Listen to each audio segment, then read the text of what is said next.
This is Majo John Madden in my camper van, and I'm at the south end of the Boca del Rio section of Veracruz.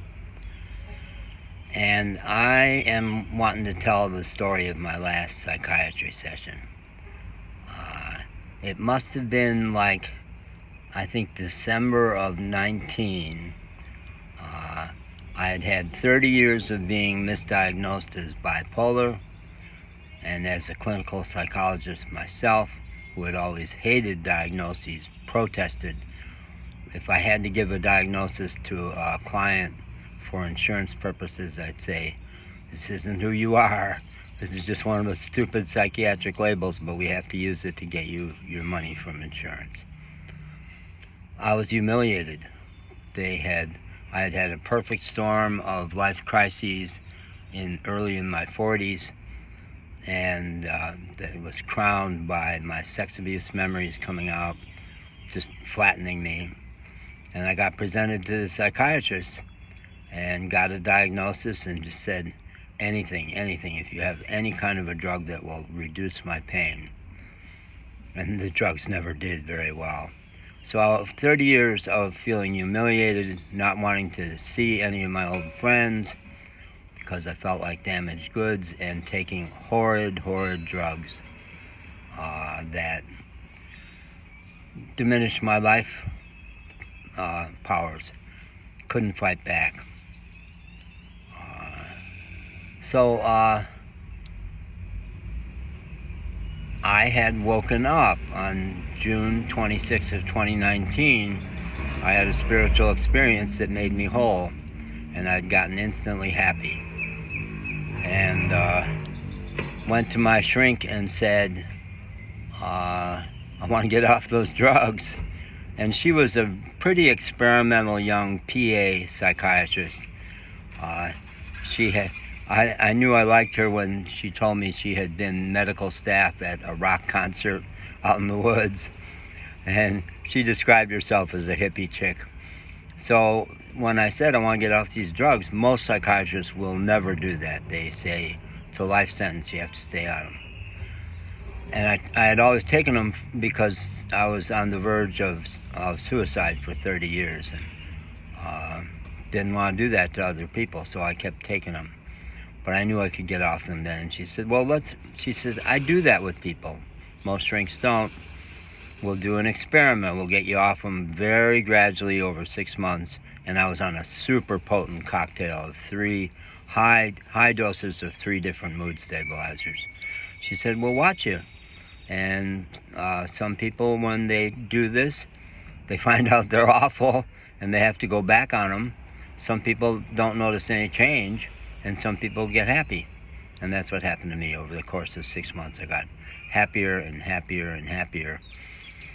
And when I was right on the verge of just leaving her practice, because I just had one tiny little dose left of the hardest one to get off, I walked into her office and she said, she was changed. There was something different about her. And she said, in view of your increased need for monitoring on your condition, I'm going to transfer you to one of the older full psychiatrists in what was a very prestigious practice in Asheville. I said, what are you talking about? I'm almost out of here. She couldn't give me a good answer.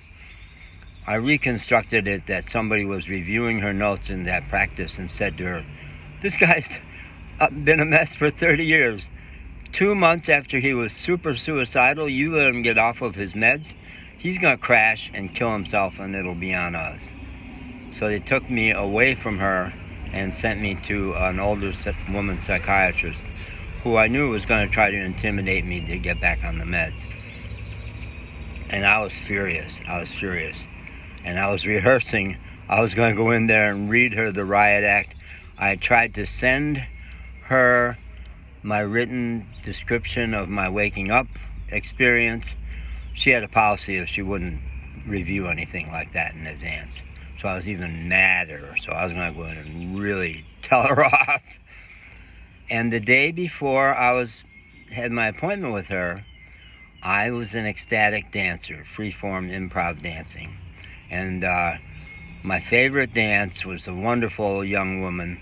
And in that kind of music, the music they would use for it never had words, because that's going to drive you up into your head.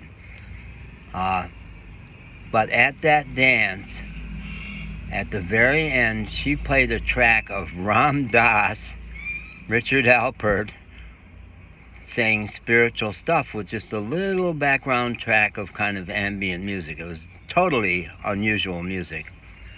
And Ram Dass, who had been a really big influence on me over a long time, says, on my second trip to India, Maharaji, who had been his teacher and gave him the name Ram Dass, says to me, Ram Dass, love everybody.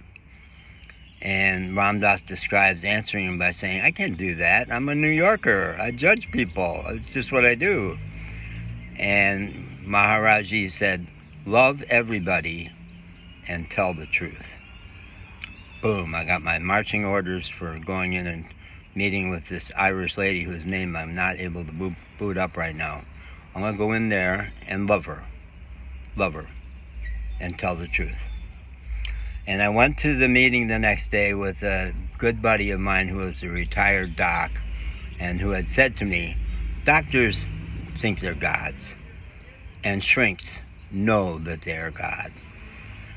And he and I had an argument on the way there because I used the term motherfucker because I talk that way.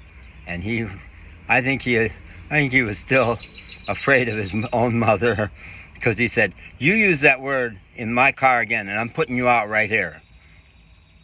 So we had a little altercation, but he was a good guy and he sat in on the session.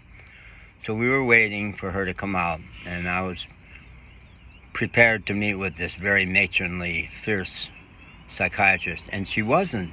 She came out the door to get me, and she looked nice, maybe 50, and she was wearing jeans, very tailored, expensive jeans, and I think it was Friday. I think it must have been a Friday, and it was a casual day around there, but I said, I like this woman.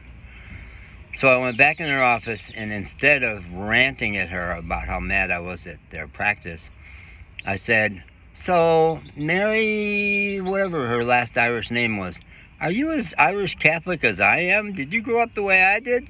And I had grown up 20 years earlier and had a really ferocious dose of the Irish Catholic nuns.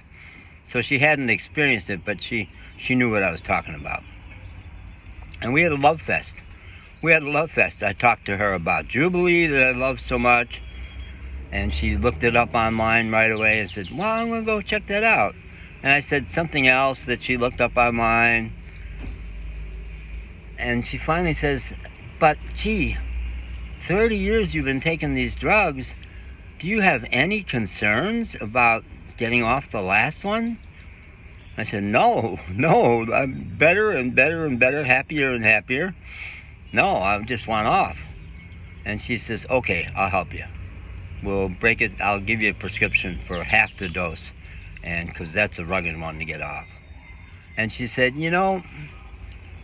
30 years ago when they diagnosed you, you were in the middle of so much life crises. We never would give a psychiatric diagnosis to someone who's in such crisis. You just don't know what's going on. And I don't think that's true. I think they still do all the time. And then she paused, and I swear she was on the verge of tears when she said, I think they got it wrong. And when I saw her for a follow-up a month later, she had forgotten saying that, because she could get in so much trouble. Psychiatrists never admit they've made a mistake because they'll get sued. But she had said it. And I wasn't going to go back. I said, no, I don't want to follow up. I just want to get away from you people. But I decided I wanted her to document how great it was, that a month later I was off all drugs and still doing better. But she denied ever having said that. She said, I don't remember saying that, because she couldn't. I'm sure it wasn't in her notes. But she said it. They got it wrong. And I had to do some grieving about that. Even the shrink says they got it wrong, and they did. So I paid a price, and I still get mad at them sometimes. And I do intend to get back. I do intend to to bring justice, accountability. Okay, isn't that the theme these days? Accountability. I want to sue. I want to sue. There's only one shrink. I wouldn't sue her. I wouldn't sue her practice. But one shrink later on, when I was misdiagnosed, I had a concussion and went to the ER, and they put me on a psych unit. I want to sue that psychiatrist, and I want to sue the American Psychiatric Association, because shrinks don't know anything about trauma. They never are trained about trauma. They don't see it. They don't put it into account. Most of the people they deal with are dealing with unresolved trauma, but all they can see is the behavior, and they've made up a bunch of names to apply to behaviors. They don't know what bipolar disorder is. And all they have is these meds that they arrived at by trial and error, epilepsy drugs, etc. So I do want accountability, and I think it would be under customer rights. I think I want a good customer rights lawyer or practice. I haven't given up on that. I've been traveling for 4 years. That first year of traveling, that was very much on my mind. Very much on my mind. It's gone way into the background over 11 months in Mexico, but I haven't given up on it yet. So that's my story. Sticking to it. Thanks.